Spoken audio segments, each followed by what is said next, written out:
Hello my friends, it's Bella. Welcome to my little corner of YouTube land and my kitchen, where I talk about everything beauty and beyond. And as I'm in my kitchen, it's going to be a beyond today. So I said to you that I would show you how to make hodgepodge.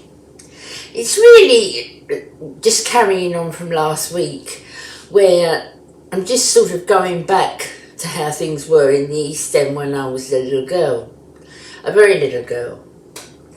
So hodgepodge is literally anything thrown in a stew pot. Now you've got to remember, I'm going back 60 years.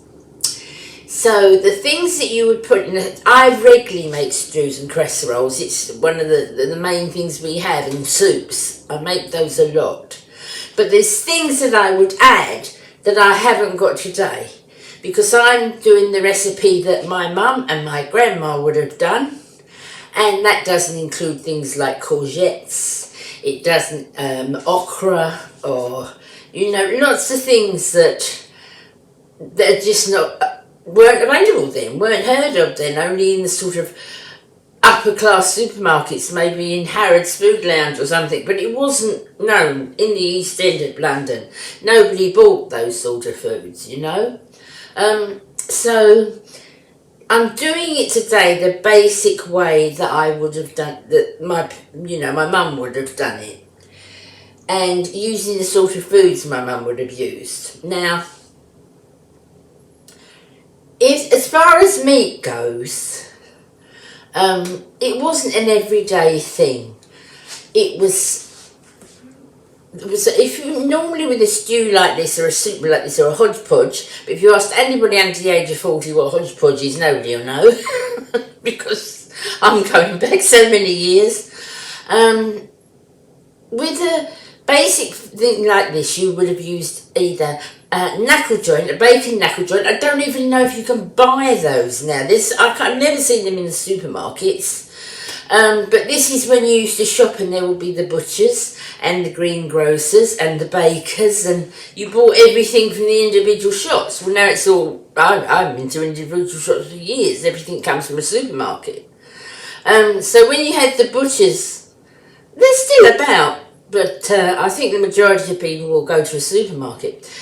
But the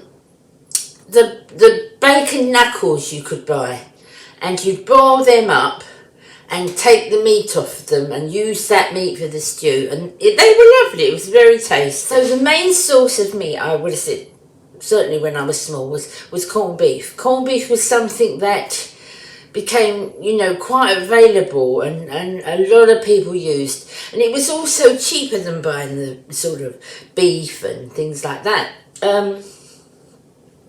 It's so funny because I now cook so differently. But when I think back to my mum's cooking, which is what I've tried to do today, it was the things that I would add. As I said, that if I make a stew, I normally put in like half a teaspoon of cumin, just to give it that little bit of warmth. But the spices like that weren't there then. And everything was just so different. If I make a spaghetti bolognese now, or spaghetti bolognese, I guess when I was in my teens, spaghetti bolognese came sort of be popular.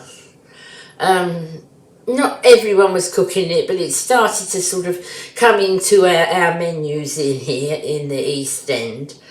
But it was made very differently. I mean, my mum would make it with beef mince and white pasta, whereas I make bolognese regularly, but I make my own sauce.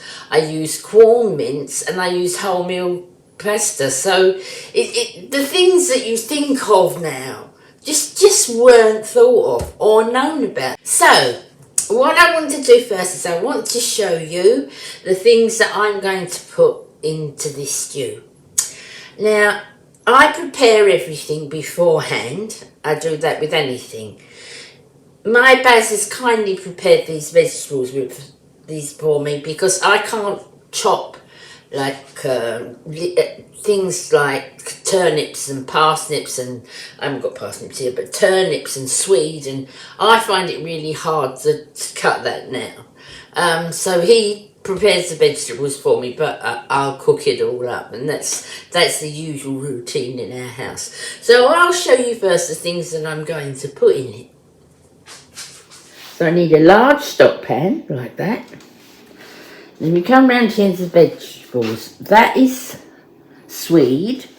Now if you cut swede, you prepare it beforehand, you need to put it in some water because swede will brown if you don't. So we've got swede. We've got some carrots. They're quite roughly chopped. I've got some turnips. These are things that are not used a lot now. I've got some onion.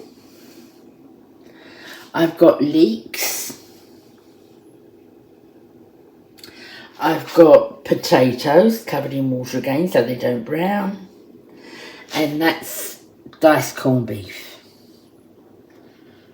Used to be able to buy it when I was small in a, by the pound in the shop, but now it's all canned. Also, the only outer thing flavouring I use is I use some Bisto. Oh, sorry if I'm walking the camera around. I use some Bisto, but that's all I use, sort of, because that's all my mum would have used. She would have used just Bisto. So those are the things. Now, first thing I put in, before I do any of that, this pot here, which seals itself like this. Sorry, I'm holding the camera at the same time. In there is split peas or red lentils or country mix, or mine's red lentils. So I got a bag about that size. I think that's 500 grams. Then last night, before I went to bed, I put that in water, boiling water. I covered it completely, as you can see, and I put the lid on. And then this morning, that's been soaked up a lot. The lentils have been soaked up. Split peas are the same sort of thing. Not a lot of people use them now, I know that, or buy them in the cans. But if you're going to do it fresh the way you used to years ago, then you do it, I would suggest you do it this way. Anything like this, like a pearl barley and all those sort of things, need really soaking overnight. And then they need to be rinsed well. So I will rinse this again and again because of the starch that will come out of it. And you can see the colour of the water. So when you rinse that completely, and then I will put that on to a boil, and I'll boil that for about an hour. Very soft rolling simmer. Test it to see how, because you want them soft, you don't want the gritty bits hard. So that's what I'll start to do.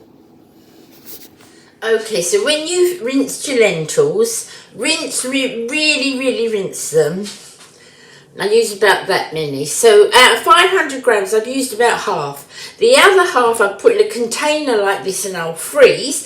Then next time I do a stew, I haven't got to soak overnight because I've already done it.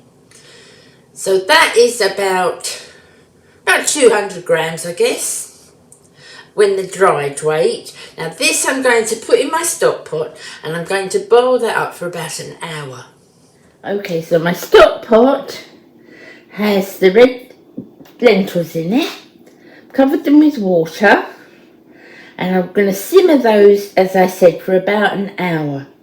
When I've done that and that's simmered up, I'll test it. You've got to keep testing it, so that I think I said so that it's the right sort of, they're not too hard, but they do make a filling. I don't very rarely use these now, but certainly it was the way done back in the 60s. Then I will add all my vegetables and I will simmer that for about another half an hour or 30 to 40 minutes. And then we'll come back then and see how we go. Okay, so that's it all cooked. I'm going to put some Bisto in now and I'll be back. Okay, so that's it. I've put a little bit of Bisto in there, makes it a little bit thicker. And I've stirred in the corned beef. So that is a hodgepodge. I love it, it's really nice. Okay, so let's put some in the bowl so you can have a little look what it's like. There we are. I'm thinking about here with the camera. Look there, all vegetables, and it tastes absolutely lovely. So I hope you enjoyed that video, guys. I will see you in my next video. Take care. God bless. See you soon.